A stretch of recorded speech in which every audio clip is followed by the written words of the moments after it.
Halo rekan-rekan semua, jumpa lagi dengan saya Ibu Devi. Di mana kali ini saya akan membahas terkait dengan keperawatan HIV/AIDS, ya, bicara tentang VCT dan konseling pada pasien dengan HIV/AIDS, ya.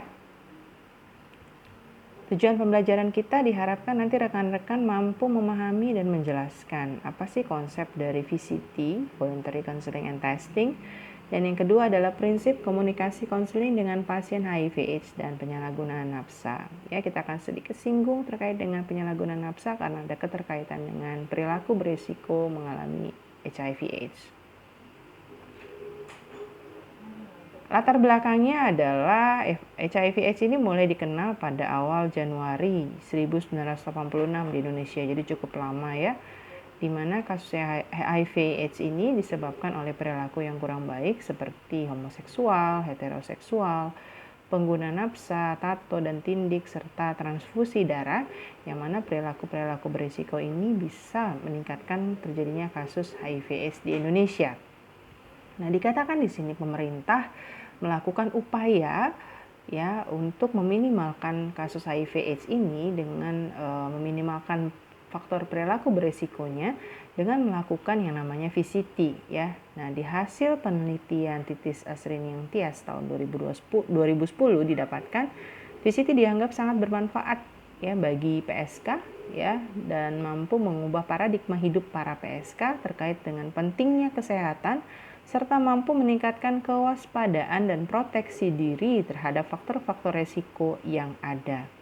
Nah, apa sih VCT itu? VCT, V voluntary, C counseling, T testing ya, di mana V di sini dikatakan voluntary itu adalah sifatnya disadari, kemudian sifatnya ini diharapkan klien ini memang atau mendorong klien untuk datang ke tempat pelayanan yang tadinya dihindari. Artinya klien ini secara sadar penuh ya, ada rasa keinginan ya, terdorong hati nuraninya untuk datang ke pelayanan VCT ya, atas kesadaran diri sendiri dan keinginan diri sendiri tanpa paksaan. Ya, kemudian si konseling di sini ketika pasien atau klien itu secara sadar datang akan dilakukan yang namanya tahap konseling, di mana komunikasi interpersonal untuk merubah perilaku ya dari pre-test dan pasca tes yang dilakukan saat konseling ini. Dan yang ketiga, T-nya di sini adalah testing ya, di mana tes yang berkualitas dan cepat sehingga mendorong orang untuk mengakses layanan VCT. Ya, di sini dilakukanlah yang namanya tes HIV ya, yang mana nanti kita akan lihat prosedurnya ada beberapa macam. Nah, di dalam VCT ya ada komponen-komponennya. Yang pertama adalah konselor itu sendiri ya, yang memberikan konselingnya nanti. Definisinya adalah seorang yang ahli yang dapat memberikan bantuan kepada klien sesuai dengan permasalahan klien ya, di mana seorang konselor ini merupakan unsur utama dalam pelaksanaan suatu layanan konseling, termasuk juga dalam layanan voluntary counseling and testing. Nah, bagaimana sih syarat menjadi seorang konselor ya? Seorang konselor itu ternyata ada persyaratannya teman-teman. Yang pertama, dari segi kepribadian ya, dia harus memiliki kepribadian yang baik yang meliputi pribadi yang intelijen ya, minat kerjasama dan sifat toleransi yang tinggi ya, karena nanti yang dihadapi adalah pasien-pasien atau klien-klien yang memang membutuhkan peran dari seorang konselor ini ya. Kemudian memiliki pendidikan yang sesuai dengan bidang konseling ya. Dikatakan di sini bisa strata 1, 2, 3 atau sekurang-kurangnya bisa misalnya pendidikan vokasi namun pernah mengikuti pelatihan tentang bimbingan dan konseling itu sendiri ya. Jadi ada pelatihan basicnya untuk melakukan bimbingan dan konseling. Jika tidak ada, dirasakan kurang tepat bisa menjadi seorang konselor ya. Kemudian pengalaman suka membantu mendiagnosis dan mencari alternatif solusi terhadap klien dan kemampuan meliputi berbagai keterampilan konseling dan komunikasi. Artinya tingkat komunikasi ini sangat penting dimiliki oleh seorang konselor ya. Jadi harus memiliki teknik komunikasi yang baik ya dalam penyampaian ya suatu, dan dalam mengidentifikasi suatu permasalahan itu harus memiliki komunikasi yang baik. Apa sih tugas dari seorang konselor itu? Nah, pertama itu adalah mengisi kelengkapan pengisian formulir klien. Ya, ini sifatnya administratif ya. Jadi ketika admission tahap pertama itu adalah admission ya, di mana pasien itu diminta untuk mengisi formulir ya, kemudian mendokumentasikan dan mencatatkan konseling klien dan menyimpannya agar terjaga kerahasiaannya. Artinya tidak boleh diletakkan di sembarang tempat ya untuk terkait dengan data-data klien ini. Kemudian pembaharuan data dan pengetahuan dari pasien atau klien dengan terkait dengan HIV/AIDS ya. Kemudian membuat jejaring eksternal maupun internal ya. Dikatakan di sini eksternal dengan layanan pencegahan dan dukungan di masyarakat, kalau internal itu dengan berbagai bagian dari rumah sakit yang terkait ya. Jadi misalnya kita memiliki jejaring untuk rekanan yang ada di rumah sakit ketergantungan obat, misalnya kalau misalnya pasiennya itu dengan pecandu narkoba ya, dengan jarum suntik ya, atau misalnya ada gangguan kejiwaan yang dialami, klien ini mengalami depresi berat misalnya. Nah, kita memiliki rekanan dengan rumah sakit untuk bagian psikiatriknya atau psikolognya. Nah, kalau yang eksternal ini dukungan di masyarakat, misalnya kita memiliki kenalan dengan tadi komunitas-komunitas ya, klien-klien dengan HIV ataupun dengan penasun ya, itu ada komunitas-komunitasnya dan kita memiliki ya sebagai konselor. Kemudian memberikan informasi HIV/AIDS yang relevan dan akurat sehingga klien itu merasa berdaya untuk membuat pilihan ya, apakah akan melakukan tes HIV atau tidak. Menjaga informasi yang disampaikan klien kepadanya adalah bersifat pribadi dan rahasia. Artinya memang dijaga betul kerahasiaan dari klien ya. Kemudian pelayanan khusus diberikan kepada kelompok perempuan dan mereka yang dipinggirkan sebab mereka sangat rawan terhadap tindakan kekerasan dan diskriminasi. Nah, ini diharapkan seorang konselor itu mampu ya memberikan pelayanan yang khusus, yang spesifik kepada klien-klien perempuan ya, dan yang merasa dipinggirkan dari segi psikologis, misalkan dilakukan stigma pada masyarakat. Nah, ini mampu nih seorang konselor ya untuk melakukan ini. Nah, yang kedua komponennya yaitu klien visit itu sendiri, seorang yang membutuhkan bantuan atau seseorang yang diberikan bantuan oleh konselor. Nah, klien ini sifatnya sukarela ya, memiliki ciri yang mudah terbuka, hadir atas kehendak sendiri, dapat menyesuaikan diri dengan konselor, sungguh-sungguh dalam mengikuti proses konseling, berusaha mengemukakan sesuatu dengan jelas, bersedia mengungkapkan rahasia, bersikap sahabat dan mengikuti proses konseling ya. Nah, di mana klien-klien VCT ini itu biasanya memiliki faktor-faktor atau perilaku berisiko, misalnya LSL, laki suka laki ya, homoseksual, heteroseksual, pemakai narkoba, pemakai jarum suntik secara bergantian, dan ada penelitian yang mengatakan bahwa salah satu klien yang dilakukan VCT juga terkait dengan klien yang mengalami penyakit TB, karena ada kaitan erat antara TB dengan HIV/AIDS ya, dimana berarti kalau sudah mengalami TB, ini adalah infeksi oportunistik yang didapatkan ketika klien itu sudah mengalami HIV. Nah, metodenya ya, metode VCT itu pertama dulu kita bahas tujuannya. Untuk apa sih dilakukan VCT? Ya, diharapkan mencegah penularan HIV dan meningkatkan kualitas hidup orang dengan HIV/AIDS ya. Metodenya adalah dilakukan konseling individu. Upaya pemberian bantuan diberikan secara individu dan langsung bertatap muka, berkomunikasi antar konselor dengan konseling. Kelebihannya di sini, metode ini ada kelebihan dan kekurangan. Ya, kelebihannya adalah konselor lebih mudah terpusat kepada klien dan klien lebih mudah percaya kepada konselor.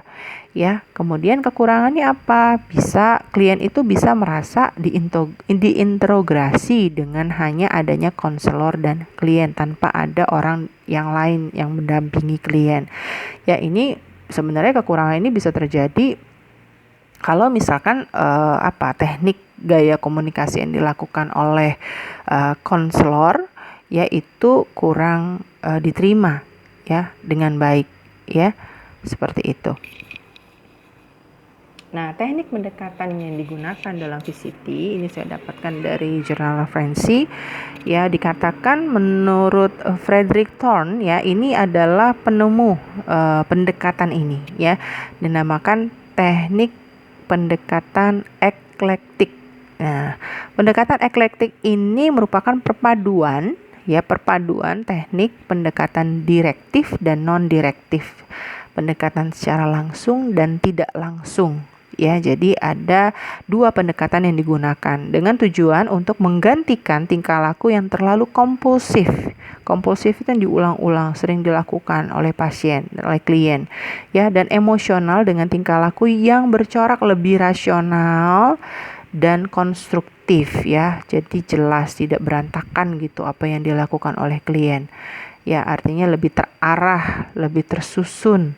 Jalur pemikiran pasien tuh lebih terarah ya, tertata dengan baik dengan teknik pendekatan ini. Nah, ternyata teknik ini pun juga ada kelebihan dan kekurangannya. Apa sih kelebihannya? Dikatakan di sini bisa menerapkan dan memadukan berbagai pendekatan menggunakan variasi dalam prosedur dan teknik sehingga dapat melayani klien sesuai dengan kebutuhannya dan sesuai dengan ciri khas masalah yang dihadapi oleh klien. Nah, kekurangannya itu sendiri, klien merasa bingung jika konselor merubah strategi konseling sewaktu-waktu sesuai dengan kebutuhan saat konseling.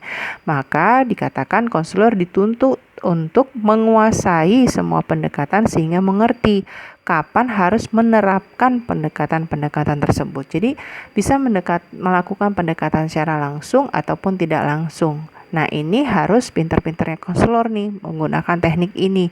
Kapan harus directing, kapan harus non-directing. Nah, ada 4 prinsip dari VCT dikatakan di sini: rahasia, sukarela, konseling, dan persetujuan. Apa yang dikatakan rahasia? Sangat jelas sekali ya bahwa hasil pemeriksaannya ini hanya boleh diketahui oleh yang bersangkutan ya, dan konselor yang menanganinya saja. Nah, boleh dibukakan statusnya kepada orang lain dengan melalui persetujuan dari klien yang bersangkutan ya. Artinya oke, saya setuju bahwa status saya ini akan dibuka kepada keluarga saya. Nah, nanti kita akan bahas di konseling pasca testing ya, ada yang namanya pelayanan untuk tindak lanjut ya, terkait dengan hasilnya misalkan hasil positif ya. Kemudian sukarela yang dikatakan di sini adalah tes HIV sifatnya sukarela ya, voluntary, tidak ada paksaan dari konselor ya. Dia tes yang dilakukan secara sadar ya, kemudian dan sifatnya adalah sukarela, tidak ada paksaan dari orang lain. Konselor hanya mengajak secara persuasif, itu membujuk ya, terutama bagi klien yang memiliki resiko tinggi untuk terpaparnya HIV/AIDS. Jadi nanti ketika ada tahapannya di prakonseling ya, ada faktor-faktor resiko yang dialami oleh klien, maka ya dianjurkan untuk dilakukan tes HIV ini. Kemudian tahap yang berikutnya atau prinsip berikutnya adalah konseling. Konseling ini adalah mempelajari pengalaman hidup klien dalam mengatasi permasalahan yang dapat menimbulkan stres atau depresi pada dirinya. Ya, kemudian mempelajari latar belakang perilaku beresiko klien, termasuk diantaranya kemungkinan melukai diri sendiri atau melukai orang lain seandainya hasilnya adalah positif. Nah, ini perlu dilakukan pada prinsip konseling ini. Dan yang berikut yang terakhir adalah prinsip persetujuan. Klien harus mengisi formulir persetujuan untuk melakukan tes berupa informed consent yang kemudian akan ditandatangani oleh klien dan konselor. Artinya dari kedua belah pihak memang mengetahui dan menyetujui untuk dilakukan tahap berikutnya, ya. Artinya ketika konseling prates ya nanti disetujui untuk dilakukan tes HIV-nya. Nah, apa sih indikator dari keberhasilan VCT-nya ini? Yang pertama dan utama adalah adanya perubahan positif pada klien setelah melakukan konseling, baik perubahan pada diri sendiri, ya artinya dari kliennya itu sendiri dalam hal perilaku, kognitif, afektif, ya kemauan klien untuk melakukan perubahan, ya. Nah, ini juga salah satu indikator dari keberhasilan VCT, ya. Contohnya nih dikatakan perubahan pemahaman tentang pengetahuan VCT serta HIV/AIDS, adanya perubahan pola hidup yang baik seperti patuh minum obat ARV, ya adanya perubahan psikologis yang lebih baik, ya klien merasa lebih tenang, tidak khawatir, dan klien ikut serta dalam pencegahan dari HIV/AIDS, ya bahkan banyak yang menjadi volunteer di komunitas-komunitas untuk mencegah nih perilaku berisiko HIV/AIDS, ya. Nah, tahapannya sendiri tadi sudah sedikit saya singgung, ya. Ada tahap konseling pra-testing, tahap tes HIV, dan konseling pasca testing. Jadi ada 3 tahapan dari VCT ini, teman-teman. Konseling pra-testing itu adalah konseling yang dilakukan sebelum seseorang melakukan tes HIV yang bertujuan untuk membantu klien dalam membuat keputusan yang baik apakah akan menjalani tes HIV atau tidak. Dengan sebelumnya klien sudah diberikan informasi yang baik, benar, jelas, dan tepat terkait dengan tes HIV dan HIV/AIDS itu sendiri. Nah, langkah-langkah konseling pra-testing itu ada beberapa. Yang pertama itu adalah menerima klien. Menerima klien ini adalah antar konselor dan klien ini ada respon yang baik di first impression-nya. Ya, jadi ketika klien itu datang kepada konselor, ya konselor itu bersikap terbuka, ya misalnya dengan menyambut klien dengan hangat, ya dengan tidak menutup diri dengan sikap gestur yang misalnya melipat tangan seperti itu, ya itu merupakan salah satu gestur yang sifatnya tidak terbuka dengan klien, ya. Kemudian raut wajah yang ramah, hangat, ya berjabat tangan dengan klien, kemudian menanyakan nama pasien, nama klien jika memang belum tahu namanya siapa, atau kalau sudah tahu nama kliennya langsung disebut namanya, sehingga klien itu ketika masuk pertama kali itu merasa sudah diterima, ya kehadirannya oleh konselor, ya. Nah, ini sangat penting nih first impression ini untuk tahap yang kedua, ya menjalin hubungan. Menjalin hubungan di sini artinya adalah bina trust, ya saling percaya, ya klien dengan konselornya, ya diharapkan di sini barulah tahap konselor itu memperkenalkan diri. Kalau tadi menanyakan identitas dari kliennya, nah pada tahap ini konselor yang memperkenalkan diri terlebih dahulu, ya kepada klien supaya lebih mengenal dan lebih akrab, menjalin suasana yang lebih hangat. Nah, ini bisa konselor itu menanyakan pada tahap ini ya pertanyaan basa-basi, ya seputar terkait dengan aktivitas sehari-hari dari klien, atau misalnya pekerjaan, atau misalnya terkait dengan perasaan klien, ya artinya mencairkan suasana, ya pada tahap ini. Nah, berikutnya barulah tahap eksplorasi, di mana klien ini mulai digali, ya digali perasaan emosinya, ya kemudian pengetahuannya, ya terkait dengan HIV dan apa alasannya klien itu datang ke layanan VCT, itu dieksplorasi di sini, ya sehingga kita bisa ke tahap berikutnya, yaitu identifikasi. Ketika sudah kita eksplor, kita gali dari segi kognitif, dari segi afektif, dari segi ya afektif dan psikomotor klien itu tidak ya. Kita lebih ke arah kognitif dan afektif klien terkait dengan apa sih tujuannya datang ya, kemudian apa sih perasaannya. Nah, ketika sudah tahu nih permasalahannya, kita identifikasi di situ ya, perasaannya seperti apa. Oh, misalkan ada cemas, ada takut ya, karena klien ini memiliki faktor resiko dari HIV, misalkan ya, dia tahu bahwa hubungan seksual yang secara homoseksual itu berisiko ya, sehingga itu teridentifikasi ya ketika pada tahap ini. Nah, ketika sudah teridentifikasi, maka kita berikan suatu atau klien konselor memberikan informasi yang tepat terkait dengan yang menjadi permasalahan pada klien tersebut ya. Kemudian barulah dilakukan suatu perencanaan di mana kalau seandainya sudah mengetahui, klien sudah menyadari bahwa faktor-faktor resiko itu bisa terjadi yang namanya HIV, maka bisa suatu perencanaan dilakukan dalam bentuk apakah klien ini ya mau dilakukan tindakan pemeriksaan tes HIV ya. Nah, kalau seandainya nanti tes HIV-nya positif, langkah berikutnya akan dilakukan oleh pasien apa, itu perlu direncanakan di sini. Nah, kalau nanti hasilnya negatif, apa yang akan dilakukan oleh klien ini juga diidentifikasi di perencanaan. Nah, barulah dilakukan suatu pembuatan keputusan apakah klien itu mau dilakukan pemeriksaan tes HIV atau tidak ya. Kalau seandainya klien itu mau dilakukan pemeriksaan tes HIV, maka kita lanjut ke tahap berikutnya. Tapi kalau seandainya tidak ya, dicoba dipastikan lagi ya oleh konselor, memang apakah memang niatnya utuh betul tidak mau dilakukan. Kalau memang tidak mau, ya sudah, tidak usah dipaksakan ya. Artinya tahapnya sudah berhenti sampai di sini. Tahapnya sudah berhenti di tahap konseling pra-testing. Tapi kalau seandainya dia mau, kliennya mau, maka kita lanjut ke tahap berikutnya, yaitu tahap testing.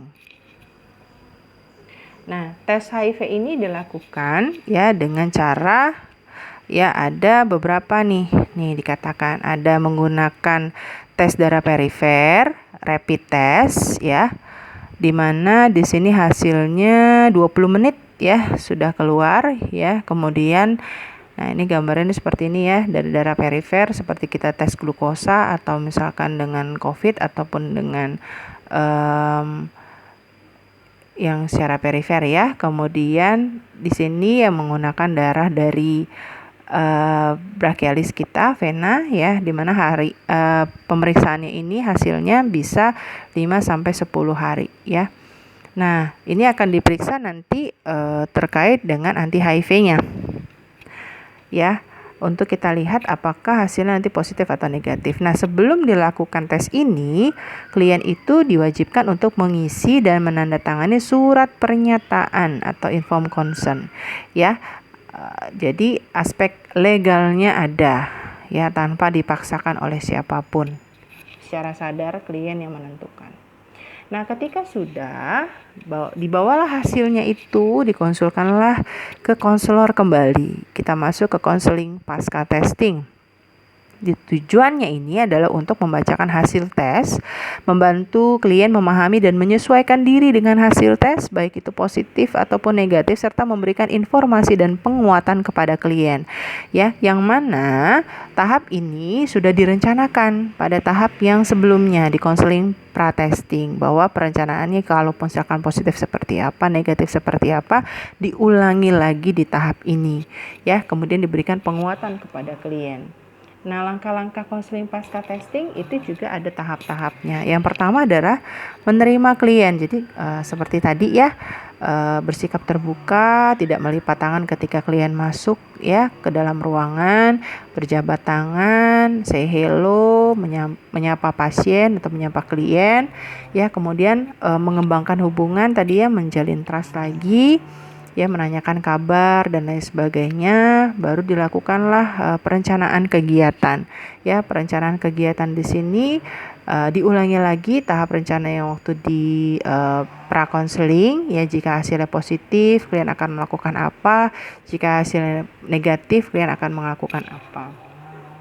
Nah, kemudian barulah ketika sudah tergambarkan bahwa jika hasil positif bagaimana, negatif bagaimana, dibacakanlah hasilnya. Nah, dalam pembacaan hasil ini penekanannya adalah suara konselor dalam pembacaan hasil tes harus datar. Ya, jangan naik atau turun intonasinya. Misalnya, wah Bapak hasilnya positif. Ya, misalkan gitu. Ya, yang membuat klien itu merasa takut, cemas, depresi. Ya, sehingga suaranya harus datar aja. Ya, kemudian pelan, jelas. Ya, kemudian tahap yang kelima adalah integritas hasil tes. Nah, integritas hasil tes ini dikatakan ada dua. Ya, integritas hasil dari segi kognitif pasien, integritas kognitif dan integritas emosional.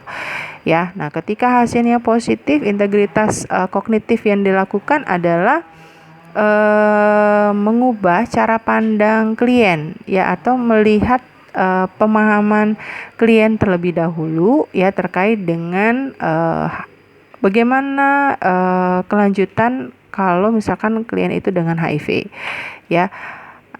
Kemudian dari segi integritas emosional itu dilihat perasaan kliennya ya ketika hasilnya positif.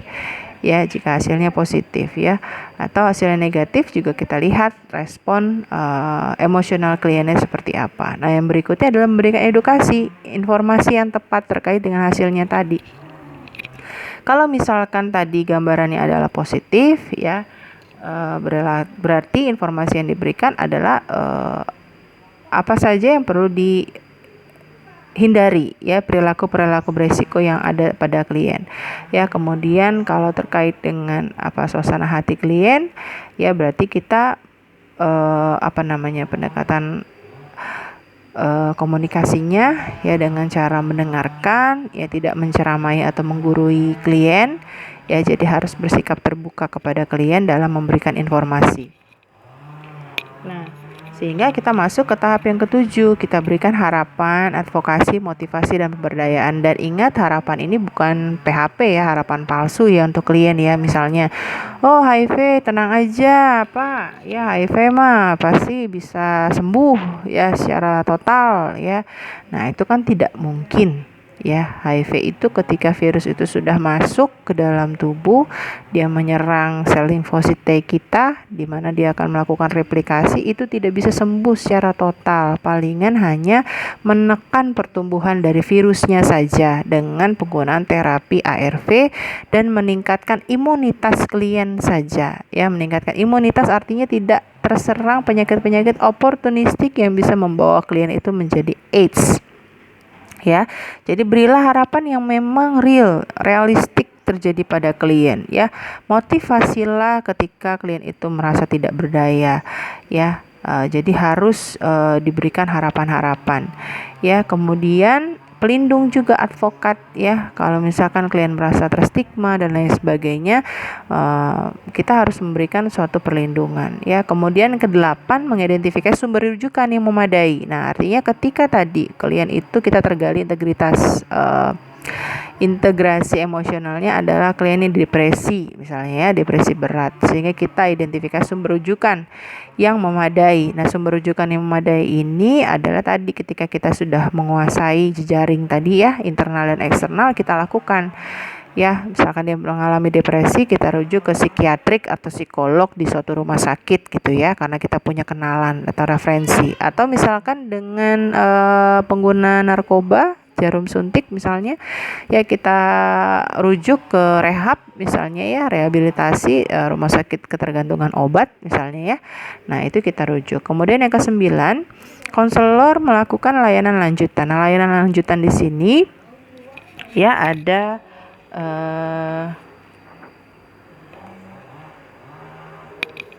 dua ya, yaitu berupa konseling lanjutan, yang mana konseling lanjutan ini diharapkan misalnya klien ini membutuhkan support system dari pasangannya ya, sehingga pasangannya harus diketahui misalnya ya, kemudian atau dengan kalau belum ada pasangan dengan orang tua ya, atau dengan anak misalnya, yang mana dengan persetujuan dari klien itu sendiri ya. Misalnya klien itu setuju bahwa dia butuh support nih dari orang tua, dan diharapkan dia tidak bisa menyatakan kepada orang tuanya langsung, sehingga butuh seorang konselor ya. Nah, ini perlu masuk ke tahap ini ya, konseling lanjutan. Dan yang kedua, pelayanan penanganan manajemen kasus. Tujuannya untuk membantu klien mendapatkan pelayanan yang berkelanjutan ya, di mana tahapannya ini mulai dari identifikasi ya, kemudian pemilihan kebutuhan, pengembangan rencana tindak lanjut, kemudian rujukan sesuai dengan kebutuhan, serta koordinasi pelayanan tindak lanjut ya. Diharapkan di sini saling berkoordinasi ya untuk kedepannya antara orang-orang yang terdekat pada klien.